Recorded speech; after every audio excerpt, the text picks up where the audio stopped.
All right, Kurt, why don't we get started? Okay. Good morning. I'm Kurt Evers, one of the partners at Superior Fireplace and Hot Tub located in Southern Maryland. And I am I'm the Maryland director for the Mid-Atlantic Hearth Patio and Barbecue Association for Maryland. Before I get started and introduce our guest, I want to express the importance of all of you attending this meeting, and the Government Affairs Committee thanks you for taking the time out of your day. This meeting, I want to be clear, it's not about any one group or organization.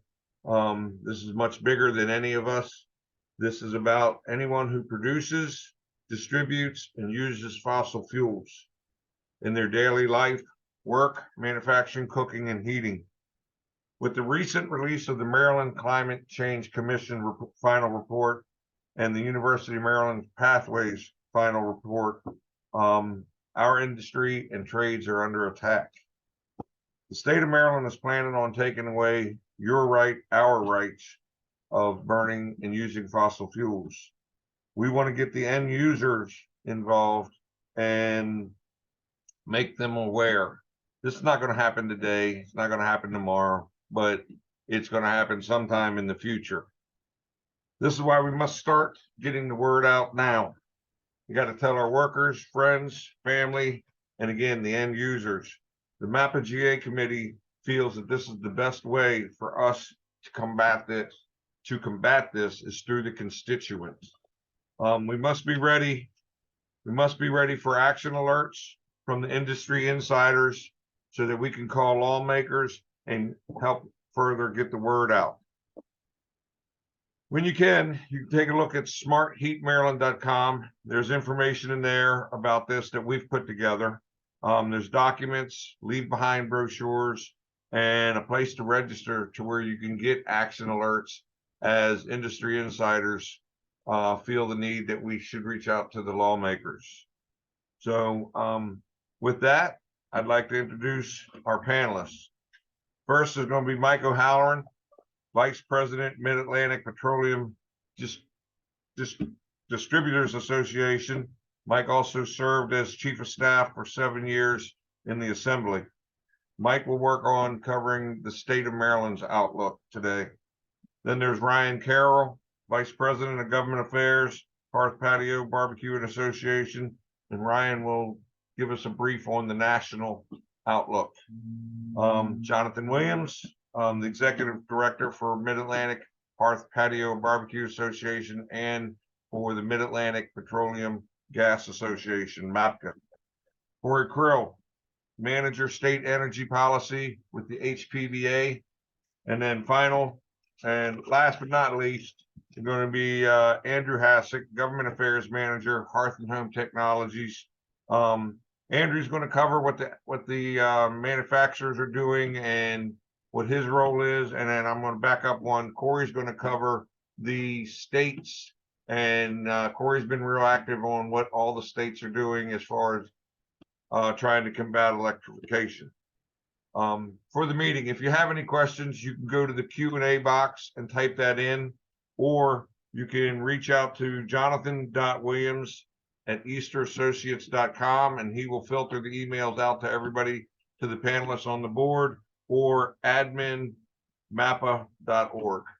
With that, I'll release that over to the panelists. Thank you. All right. Well, thanks all. I'll go ahead and get us started. As Kurt mentioned, my name is Mike O'Halloran. I represent the Mid-Atlantic Petroleum Distributors Association in Annapolis. And look, I think just starting off, as Kurt alluded to, one of the biggest things facing our industry. I mean, our industry has faced headwinds in the past. I don't think that's a surprise to anybody that's joining us here this morning.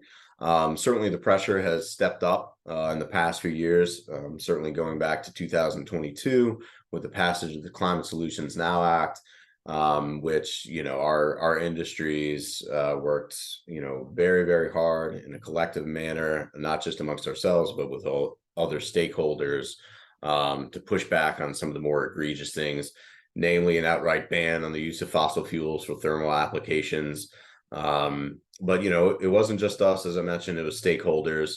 And I think that, not only showed, other stakeholders, but it showed folks in Annapolis, that our industry is willing to fight. And we're willing to fight for our customers. So, all these things are extremely important. And I think it also set the stage for, how we're going to approach things from here on out. As I mentioned, the climate solution, the climate pathway report. So I'm going to try and share my screen right here, if you will. Let's see here. Hopefully you all can see this graphic that's out here right now. Hopefully, whoops, hang on real quick.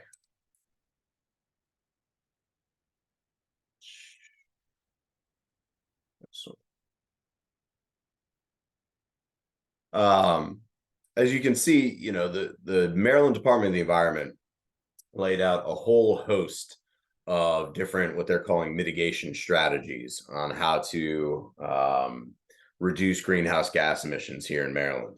And they're required to do so because part of the Climate Solutions Now Act in 2022, it was a requirement that the state reduce 60% of greenhouse gas emissions by 2031. That's based off of 2006 base level. Mike, we still have the wrong screen up there. Oh, I'm sorry, guys. Let me try this again.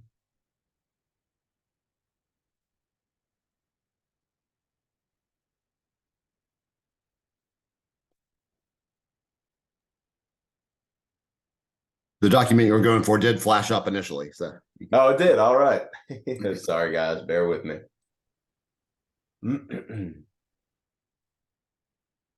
How are we looking now? perfect. All right. So the Climate Solutions Now Act requires 60% by 2031. So as you can see on the screen, the Maryland Department of Environment came up with a whole host of strategies. And interestingly enough, the department has said if the state were to do nothing, which is to say not pursue any of these mitigation strategies up on the screen, but if they were just to pursue the policies that they currently have in place, the state would get to 51% GHG reductions by 2031, which can only lead one to conclude that that last 9%, all the low-hanging fruit is done. That last 9% is going to take a tremendous amount of efforts, and in my opinion, inflict a tremendous amount of hardships, not just on our businesses and our industry, but on our customers and clients, and frankly, the state's economy as a whole. And the first one you can see at the top is a cap and trade program. Those are taxes on our industry. Those are taxes on our clients and customers. And another one further on down is the electrification of all appliances. That means that our propane fired water heaters, hearths, barbecues, stoves, those are out the window with the implementation of this climate pathway. Now, in terms of the timing, the department is supposed to produce a final report by the end of this year, so the end of December. And what I suspect is that this will kind of act as a blueprint for some legislation that I expect to see this coming session in 2024.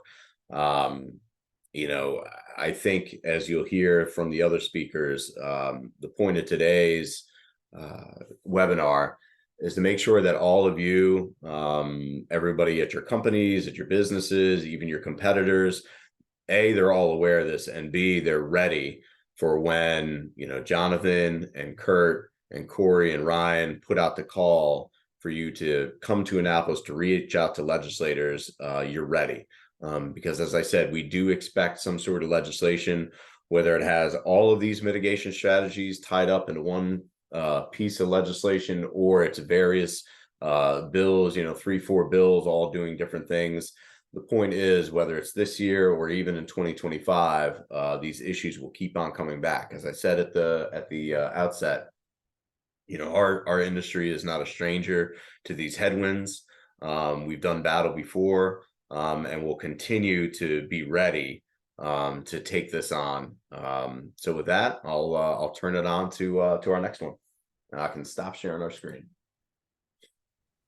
All right. Well, I think that brings me up. So good morning, everybody. Thrilled you guys are here. And my team, Corey, on my team, he and I are thrilled to be here as well. I want to just focus briefly on kind of the national perspective. I'm Ryan Carroll, the Vice President of Government Affairs for the Hearth Patio and Barbecue Association. I'm located in the DC area, so Maryland's right in my backyard, and obviously we're keeping a close eye on this. At national, we have and have had for my entire tenure here a host of issues, and we really as a team have cut our teeth on some of the federal items that you have. Department of Energy rulemaking on gas hearth products, the new source performance standards from the Environmental Protection Agency, and a host of kind of big ticket items. We're keeping an eye on particulate matter, emissions inventory things, but increasingly we're seeing the battlefield be at the state level. And so after decades of really focusing, a decade of really focusing on federal issues, increasingly we're seeing the states come to the forefront on this. A couple of years ago, we were fortunate enough to be able to hire Corey Krill to focus on some of these state efforts because that really is where the rubber's meeting the road these days. And what does that mean for us in terms of, it's one thing for me to go into DC, hit a couple of stops on the metro, and go to Capitol Hill and talk to federal legislators. It's a whole different ballgame when it comes to state and local efforts. We have a Government Affairs Leadership Academy where for years we've said a famous quote, all politics is local. And so just thinking about, what makes a difference at the state level. And we're fortunate to have a great team here at HPBA, the mothership. But increasingly, what's going to matter, as Mike said, is the people on the ground, the boots on the ground, the local constituent, the small business owner, the handful of votes that really matter to these state legislators. And so that's where we've sent out calls to action over the years, and MAPA has had a great response when we do that. But we're not there today, right? There's nothing that's super actionable today. But again, as Mike said, when it comes fast. And so a call to preparedness here is really one of the things that we want to implore people. Sign up on your local listserv, be in contact with your representative or senator, just become a known quantity.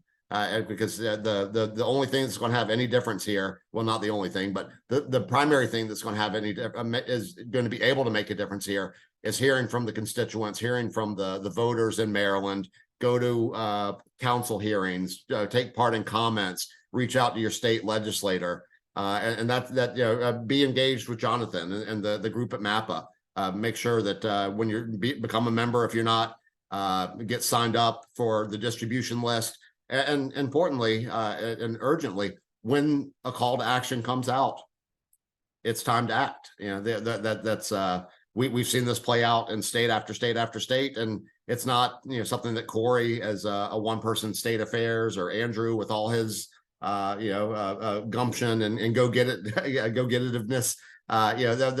We're great, but hired lobbyists are a crucial part of this. But the local voice, the local constituent, is so important in all these processes. And so that's my pitch to you guys is you've taken a great first step just by being here today.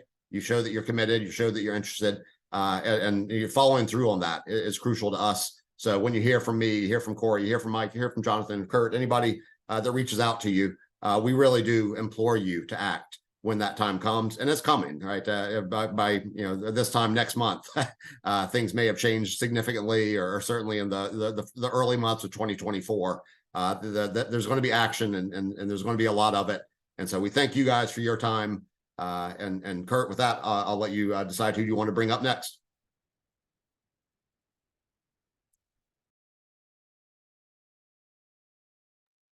Hey, Jonathan, do you want to take the tail end? We'll jump to Corey and then Andrew, and then you finalize it as the executive. All right, go ahead, Corey. Thank you. Thanks, Kurt. Happy to be here with you guys today. I'm going to give you a little bit of table setting on this issue generally as it has precipitated across the country, explaining exactly what electrification is, how it looks like, this policy goal, how it's achieved in its different ways, and why it's such a hasty decision. So this all dates back essentially to Berkeley, California in 2019, when the city passed a gas ban, following suit over 60 cities in California and others across the country also banned gas in some capacity. There was obviously, I'm sure, as most of us are aware, a lawsuit, the California Restaurant Association versus the city of Berkeley. The Ninth Circuit Court of Appeals ruled in favor of the California Restaurant Association, nullifying the gas ban. That case is still currently pending technically because there's been a request for review en banc by the whole court. So they get the opportunity to take their time to potentially rehear that. So that was a good win in the short term for our industry and folks who care about the proliferation of natural gas infrastructure. Similarly, the Northeast HPBA has entered a similar lawsuit in New York that reflected the gas ban that was recently passed there. Since it's pending litigation, I can't really speak much to it other than the affiliate joined because the state ban was illegal and harms the interest of our members. So generally speaking, electrification policy comes in different shapes and sizes. As Ryan mentioned, a lot of it is happening at the state and local level, whether it's state legislatures, city councils, or most perniciously through the codes process. They can be stretch codes, reach codes, legislative outright bans or emission limits, or as we're seeing in New Jersey now, executive orders put out by the governor requesting that the utilities reduce emissions from natural gas, which will ultimately end up in a reduction of natural gas services. So what do all these different types of gas bans or electrification mean? Some of them include incentives, governments setting up different incentive programs, whether it's accelerated permitting or reduced permitting fees for those who go all electric, legislation that would require electric ready. We've seen this in Colorado, in quite a few cities. They require pre-wiring so that at one point in time, you will be able to shut off your gas and go all electric for the home. Others are just an outright ban with electric only, new construction and major retrofitting. Any new homes that are built have to be all electric, and that ends the proliferation of gas infrastructure. And then some of them are building specific. We see some cities making the move slowly to only ban gas in city buildings first, with obvious the next step being banning it in private buildings as well. So why are these a bad idea? I think everyone on this call understands why these are bad and hasty choices. But for those who are not in the industry, and for when we spread the gospel about why this is such a hasty choice, there are a few talking points we use. And I think the one that is most obvious to everyone is that forced electrification will cost money for consumers. It's tantamount to an aggressive tax. For those who can least afford it, electricity is more expensive than natural gas for home heating. Another one is the effectiveness and reliability. Some of these all-electric alternatives don't keep up depending on the geography of the place you're in. Obviously, where it's colder, it's harder for heat pumps to keep up. In Southern California, where there have been some gas bans, it's not as big of a deal because the temperature doesn't get so cold that you would need to ramp up your electric use to keep up warming the home. And then similarly, security, moving to a single fuel source makes constituents vulnerable when the power goes out. We saw this in the Sierra Nevada region of California, where the city there banned gas and new construction. They had a huge snowstorm, knocked out power for weeks, and the city was distributing propane tanks to its residents to keep their homes warm because without electric power, there was no way to heat their home. And then Ted, I did see your question, and this was the next talking point, is the environmental aspect. Moving to 100% electricity without a realistic way of using all renewable electricity in the short term will not reduce emissions. There's no mention of the carbon intensity of the grid in any of these Maryland plans, which is something that we need to take advantage of and speak to, that without a reliable way to ensure that the electricity is 100% renewable or has a lower carbon intensity than burning gas in your home, it doesn't do much good for emissions reduction. And then finally, the last one that I like to talk about is if we end this proliferation of natural gas infrastructure, these communities, states, our country are foregoing any opportunity in the future to use some of the exciting technologies that we're seeing, whether it's renewable natural gas, whether it's hydrogen blending, any new building that's built without this piped gas infrastructure won't be able to take advantage of that. So that was the quick and dirty table setting of this issue. Some of the talking points we use, a little education session on your Friday morning. Hey, Corey, one thing, can you let everybody know what the current outlook is with fuel choice across the United States? Sure. So for those who don't know, Kurt, thanks for bringing that up. What we coined fuel choice are states that have passed through their legislature and codified into statute bills that say no city or county can ban a use of particular fuel. These are good state laws that help against a city that may want to get a wild hair and ban gas use or propane use or any particular fuel choice. So far, there have been 25 states that have passed fuel choice. There are a couple that we are looking forward to trying to work with this coming session in 2024. Nebraska comes to mind. They're a state that has filed fuel choice the past couple sessions to no avail. And South Carolina is another obvious one where there hasn't been as much attention. The Southeast doesn't have as much gas use, so it's not necessarily a priority for their legislature, but we're hoping to get it on the books and codified this session. Thank you, Corey. Andrew? All right, thanks, Kurt. Thank you, everyone, for hopping on today and talking about issues that are pertinent to Maryland. I'm Andrew Hassick. I'm the Government Affairs Manager at Hearth and Home Technologies. If you're unfamiliar with us, we are a large manufacturer of fireplaces, wood and pellet stoves.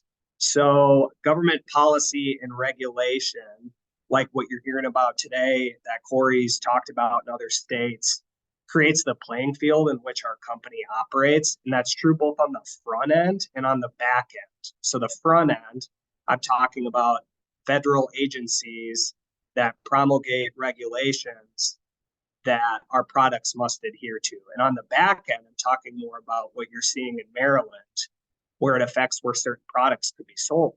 So while we don't manufacture specifically in Maryland, we do sell our products there, both through dealers, which is how we know Kurt, and also through retail channels. We have a Fireside Hearth and Home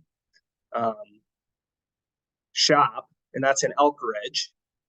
So we do have that retail arm too. So these policies do impact us.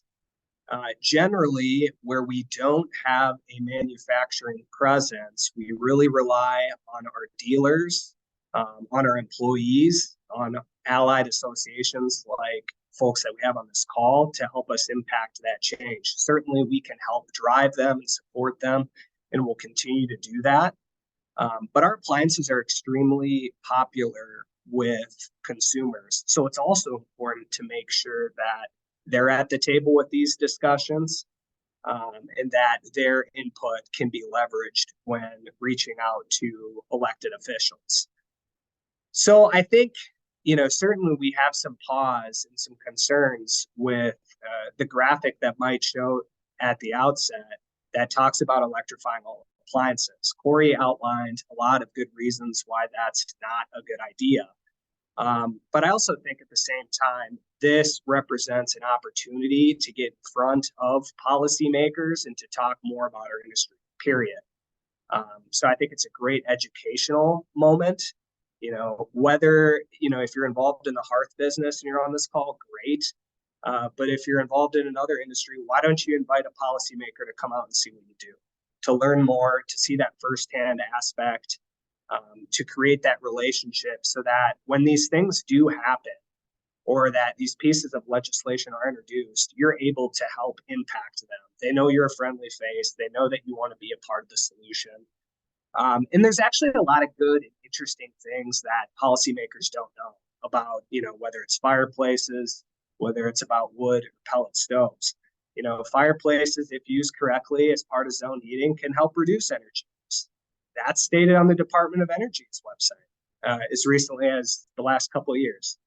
Fireplaces are a very small part of overall CO2 emissions, generally an immaterial contributor there. And then I would say modern appliances don't have standing pilots. And again, I really want to underline the safety aspect that either our wood or gas products provide for home heating. I had the chance to go out to New York earlier this year. I'm sure you're familiar and you've heard about their gas ban.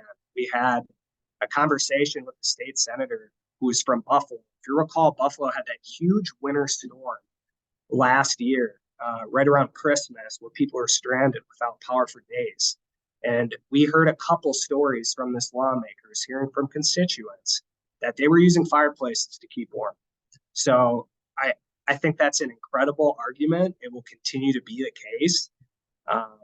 And I think that that's an important thing to communicate to lawmakers. So what we can do to help, we're certainly going to work on formulating strategy, communicating everything that's going on to you all, crafting messages that really resonate with public officials, and then training dealers as well. And Ryan underscored some of the work that HPBA is doing on that front, just making sure our dealers know how to impact and engage on these issues, or manufacturers too. I guess it's just not dealers, but anyone in the hearth industry that's interested in learning more. So that's encouraging. We are also doing that as well. So, I mean, there's plenty of work to go around, so it's exciting. But just excited to support everyone's efforts on the call to make sure that we're playing a part here.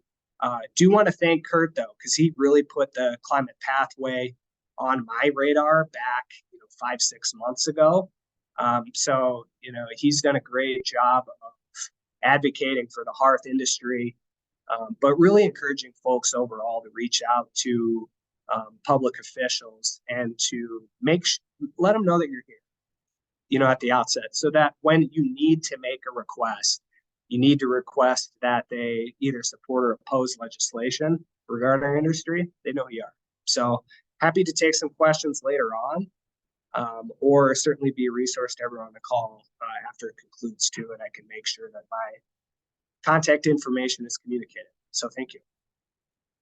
Hey, Andrew, quick question for you to tell the group. So you as a manufacturer representative for government affairs doing this stuff, are you reaching out and working with other manufacturers that, like, for example, supply like your gas valves and things like that with your fireplaces, to get them to get involved as well, not only in Maryland, but throughout the country, and the people that make your flex lines and, tubing and stuff like that? Are you as HHT working with other manufacturers to help get this out?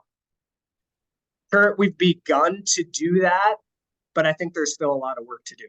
So I know that's a short answer to that, but I think that's really good to put on my radar, and thank you for doing that. No, because a lot of times, Jonathan, I know Jonathan can tell you this, he fields a lot of these phone calls, and I get them a lot from a lot of people as well, dealers and stuff like that. They always want to ask, well, what are the manufacturers doing? Why aren't the manufacturers doing it more? I know Ryan Carroll hears that a lot, and if they ever had the chance to sit in on a national government affairs call, the manufacturers are involved, but they're under attack from the federal government level. This is down at the state level, and that's why I'm asking you, because you're, as far as I know, the first manufacturers government affairs guy that's gotten involved. So I'm just trying to let the people on this call know that you guys are involved, you guys are doing work, and you're doing your part. Yeah, and then Kurt, I'd like to point out too that just because some manufacturers might not have a person in my capacity doesn't mean that they're not doing the work either. A lot of them drive it right through our allied associations, if that's MAPA or if that's HPBA, kind of at the top level there. So yeah, I think good point, but I know that there's room to grow. We'll put it that way. Yes, sir. Thank you, Andrew. All right, JW. Yep. Thank you, Kurt. And let me start out by saying, we're fortunate to have Kurt as an industry. He's the best we could ask for a Maryland GR chair. But I'm Jonathan Williams. I'm the executive director of the Mid-Atlantic Hearth Patio and Barbecue Association. And I also serve as executive director for the Mid-Atlantic Propane Gas Association. And then on top of that, I'm also a registered lobbyist in Virginia. So with our recent election and Democratic control of the General Assembly, I'm definitely watching what's going on in our neighboring states in the Mid-Atlantic, because it's going to head south. So really what I wanted to touch upon is, there's about 30 of you on this Zoom today. And, as Ryan mentioned, you guys are engaged and you're here, and that's great, but we need more. When it comes to the legislators in Annapolis, the one thing they care about more than anything is getting reelected, and they need people to vote for them to do that. So constituents matter. I think Ryan mentioned it as well. Some lobbyist in $1,000 suit walking into their office does have impact, but it doesn't have impact on the people that actually can vote. HPBA makes available to all the affiliates a great software tool for advocacy. Myself will send out from MAPPA an action alert if there is a bill that's coming up in committee or on the floor of the House or Senate, and we just ask you to respond to that. It makes it very easy. You click a link, you input your name and address, and it sends directly to your delegate or your senator. And the great thing about it, we do it in a general way so that you can actually share that link with your customers, with your employees, with really anybody that has a Maryland address. And if you yourself have multiple Maryland addresses that you can use, do that as well. Because, I can tell you, from personal experience being a lobbyist in Virginia, I've had legislators call and say, I just got 1,000 emails, tell me more about this bill. Please, watch your inbox, and, if we do ask you to participate in an action alert, please do that. But with that, Kurt, I think, there may be a couple questions, and as a reminder, there is that Q&A box. So if anybody's got any questions, just type them in there, and we're happy to try to answer them. Thank you. Thank all of you. So yes, right now we'll open it up for some Q&A. I will tell everybody that we will have a hard stop right at 11 o'clock. All these gentlemen, they have other things going on. So with that, has anybody got any questions that are out there?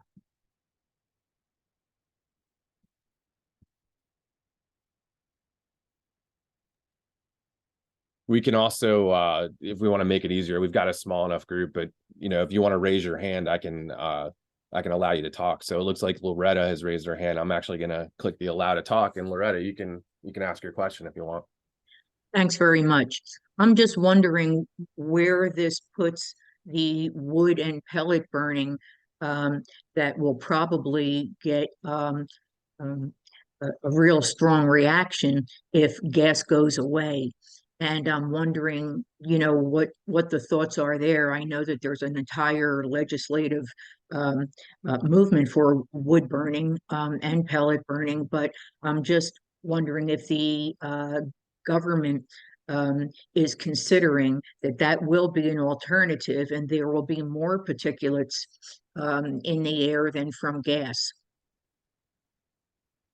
I can, Loretta, that's a great question, and I'll take a stab at it. And the reason I'm kind of jumping in here is because I have heard a lot about wood pellets, burning of biomass, etc. And what I can tell you is, number one, it's being discussed. Number two, there are very passionate people on both sides of the issue. Those saying, hey, look, we need to include wood pellets and biomass is, either certainly not, probably not in the state's RPS, the Renewable Portfolio Standard, but include them in some shape or fashion in the state's energy plan.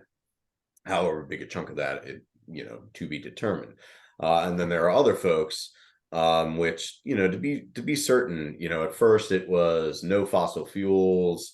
Well, now it's, frankly, no combustion at all. And those folks are obviously very adamantly opposed to the incorporation of wood pellets, biomass, etc., in any shape or fashion, no matter how renewable they may come across. They are just anti-combustion. So I'm not, it's a long way of saying I suspect that this debate will continue, and it'll continue as the state looks more at going to a sole source energy policy, which is electricity. And I think look, I think everybody on this call is probably screaming, but there's just no way that you could do a sole source energy policy. Number one, it's extremely expensive, and number two, it's frankly dangerous. Living in a state like Maryland that can be susceptible to hurricanes, coming up the coast and impacting not just the lower shore, but all the coastline along the Chesapeake Bay. When the lights go out and the grid goes down, our folks are the first ones there. You heard the example from Andrew up in upstate New York about folks literally, opening up their stoves to heat their homes when the power goes down. So again, I expect the conversation about wood pellet stoves to continue, not just stoves, but any sort of wood pellet application. So we'll just have to see. And Thank I you. wouldn't mind jumping in on this one too, Loretta. I think the state in general has been unfriendly to both gas and wood. So more on the wood side recently, I've had some conversations with Kurt about this, but the state plans to end a rebate that's been used for biomass appliances. So I think that's really important too, that it's not, well, maybe that biomass gains with gas, having some restrictions put on it. It's a both. They are going after both. Thank you. Yeah, no, I'll just chime in. I think Mike nailed it with the anti-combustion effort here, and we support our gas, and we support our biomass and solid fuel and pellets, and this is there aren't any winners in this except electricity, and so that's I think Andrew and Mike summed that up well. But great question, Loretta. Good to hear from you. Thank you.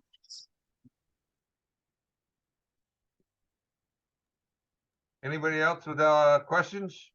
Want to jump in, hit the raise hand or anything? It looks like Bill had a question that he typed in the Q&A box. Is there data on state sales tax reductions that would occur from non-sales by manufacturers through their local distributors? Anybody want to take that one?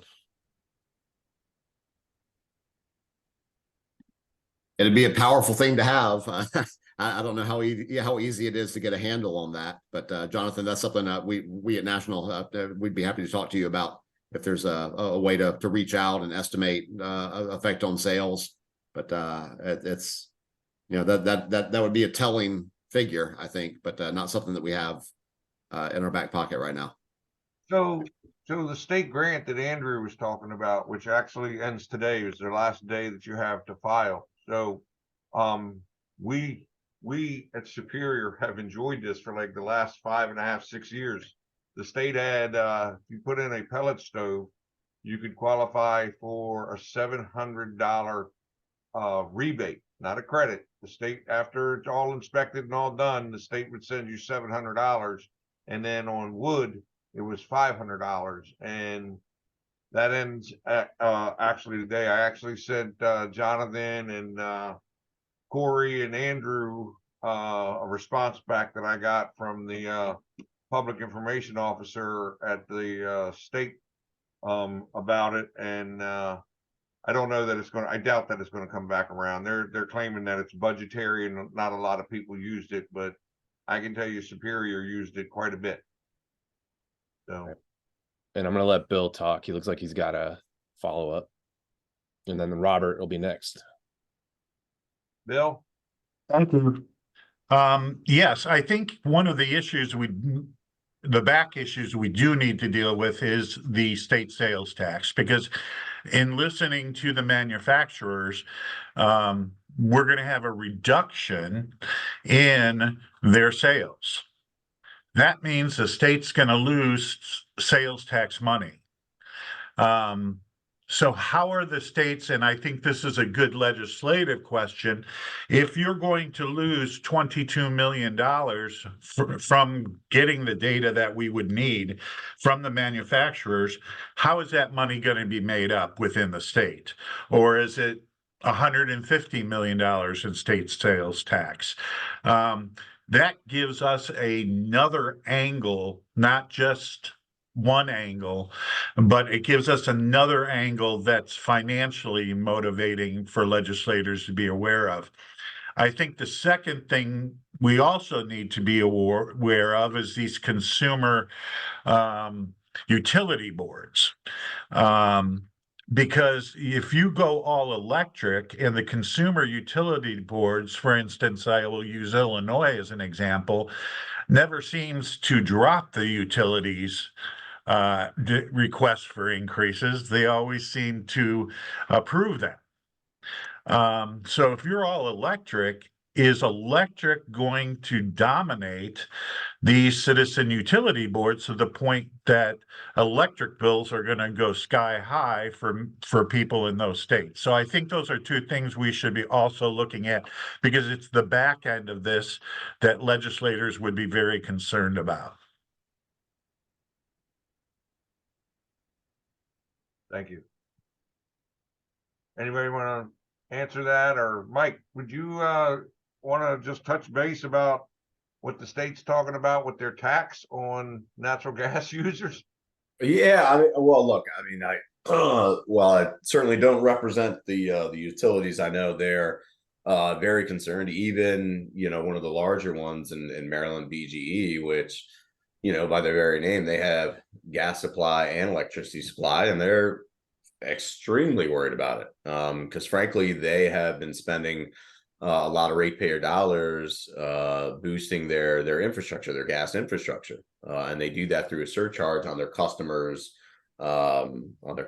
bills. So as they're going through this, you know, now, just like, you know, everybody on this call, you know, particularly the propane industry, they're worried about stranded assets.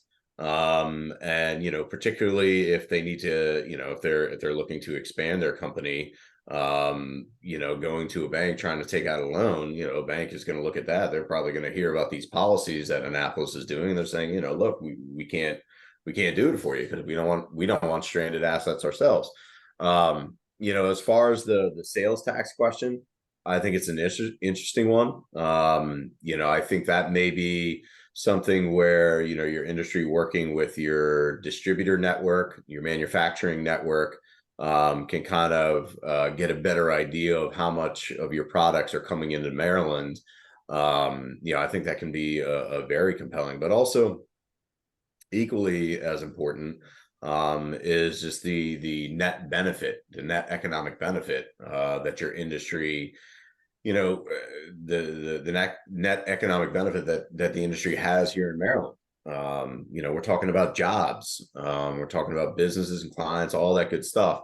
You know, all those numbers always make a very compelling argument. But you know, I think next session will be very interesting. You know, keep in mind it's year 2 of a 4-year term in Maryland. And unlike a lot of other places, Maryland, they do, you know, the governor, the attorney general, the comptroller, those constitutional offices, as well as all 188 seats in the General Assembly are all up at the same time. And there's been a tremendous amount of turnover, just as there was in Virginia, as Jonathan mentioned. There's been a tremendous amount of turnover in Maryland lately. So, you know, to I think it was you know, Kurt, I don't know if you had made the point, or Ryan, or maybe everybody has in some shape or fashion, you know, to the point about reaching out to your legislators. You know, a lot of them are brand new at this. So reaching out, letting them know just who you are, you're in their district, you employ X amount of employees, you've been around for Y amount of years, and, you know, your issues are Z, you know, X, Y, Z all together, and you can make that touch point, as I like to call it. So that as we go into next session, year 2, where in my opinion, I think a lot of the ideas that are going to have some success over the course of the term really start to percolate towards the top. Because years 3, when we come back in 2025, not that I'm hoping it comes soon, but when session comes back in 2025, I think that's a make or break year for a lot of items. So while certainly the calls to action will be coming, in over the next couple months, we have to keep our guard up as we always did. As I mentioned before, this industry isn't new to headwinds, so we'll continue to answer the bell. Any other questions? Yep, we've got Robert. I'm going to let him ask his question. Okay, can you hear me okay? Yep. So I am the Director of Codes and Standards for Omegaflex. We are a manufacturer of piping products for both liquid and gaseous fuels. And I'm working with Ted Williams, which many of you may know from Natural Gas Direct.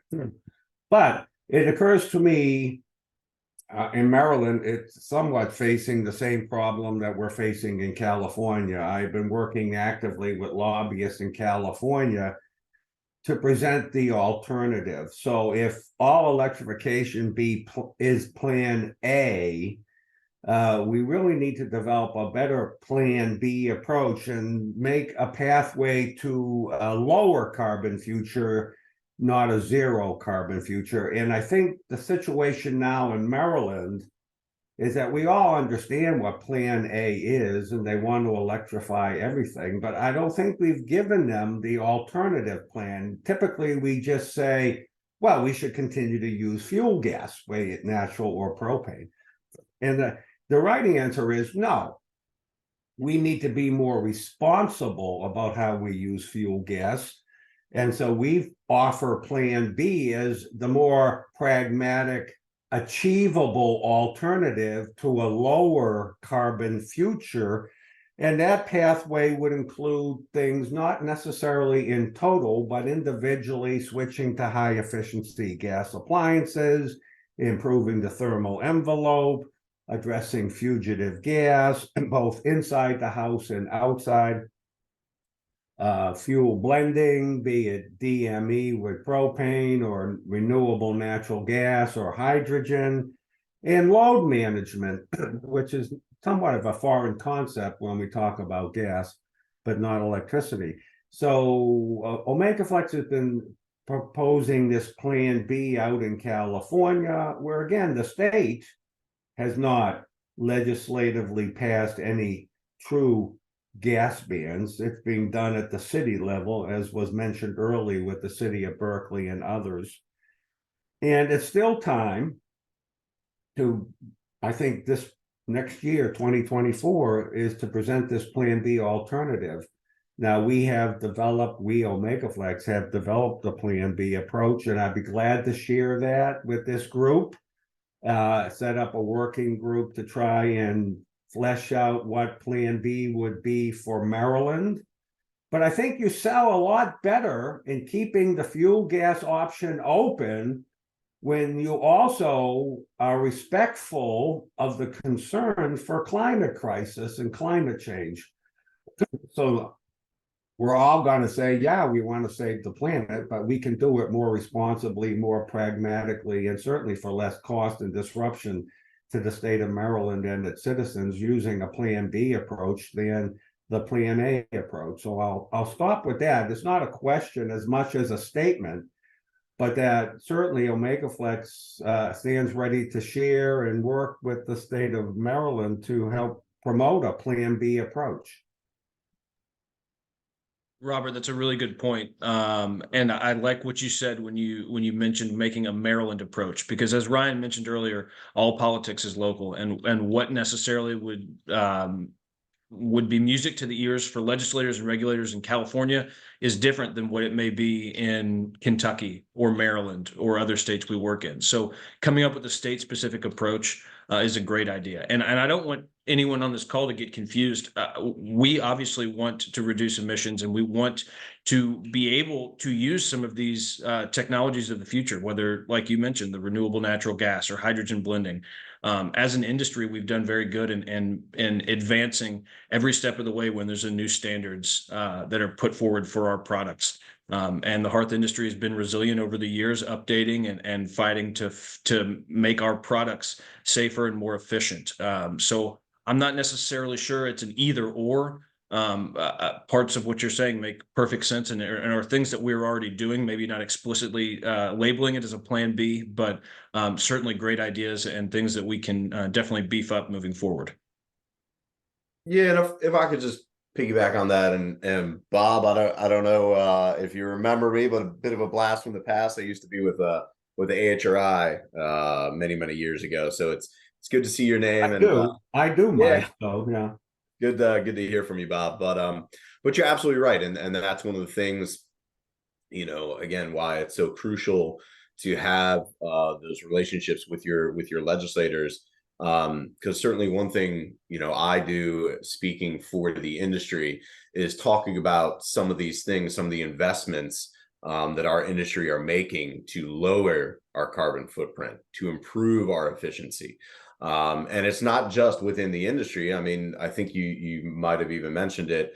The idea of weatherization, making sure that your home's envelope is sealed, because frankly, at that point, it doesn't matter what the energy source is.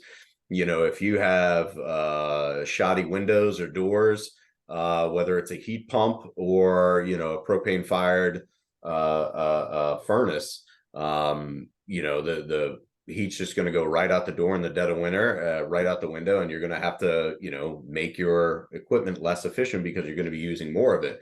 But that's the sort of message we do make. That I have a colleague who's very fond of saying, the idea of sole source electricity, any sort of GHG savings are decades, if not more, down the road. Whereas, some of the investments that our industry are making right now, today, and have been, frankly, for quite some time, are saving GHG emissions today and tomorrow, not decades down the road. And of course, talking about, things like biodiesel, renewables, all those sorts of things, I think it's just a matter of us conveying that message. And certainly, we do at our point, but I think, again, tying it all together, legislators hearing directly from their constituents, always makes a difference. But I agree, it's an all of the above approach. The idea of just digging your heels in and saying no, absolutely not, no bans. While we keep that message, we also have to back it up with, we're still, I think everybody, no matter what side of the argument they're on when it comes to fuel choice, they're all still trying to improve efficiency, lessen any sort of climate impact. So that's the message that we have to include when we say, you have to keep fuel choice. All right. Hey, we got like 3 minutes. I understand Tom Gross, you got a question? Yeah, this will be a good time for HHT to pull out their old hydrogen fireplace and dust it off, I think, and see if we can bring that back to life. But one on the tax revenue loss, because that seems to make an impact with people's ears perking up hearing it in as far as legislators and people in the House and such. What is, this would be something we'd have to come up with to figure out a number on, but let's just say we do have this loss of tax revenue. What is the ramifications if I don't know how many hearth shops we have in Maryland as a total, but we have revenue loss from income tax and the other tax benefits or that they're gaining from property tax and things like that. If some of those close or have a reduction in labor force, what type of impact does that have on the state?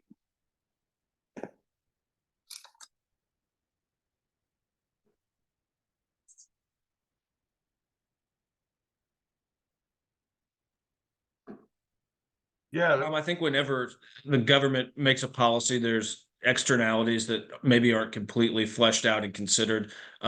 Whether it's a loss of sales tax on appliances that or gas that are sold that may switch to other non-gas appliances. I think, especially with heating homes, it's not as if someone will just simply go without. It has to be done, whether it's going to be through other means or a gas hearth appliance or other products. It's a necessity. It's at the bottom of Maslow's hierarchy. So you know, whether the state has specifically considered the difference in tax receipts for our products, I don't know, but I'm assuming they'll make it up. They'll make it up elsewhere. All right, thank you, Corey. As I said, 11 o'clock's hard stop. I'd like to thank the panelists plus all the participants. Again, if you have any questions, please admin@mappa.org, and that'll go to Jonathan, and you can direct that to any of the panelists, and Jonathan will forward that to them, and then they can get back to you. Just kind of helps everybody, you know, keeps Mappa to have track of what's going on. Again, thank you, everybody. Thank you very much, and help keep getting the word out. Have a great day.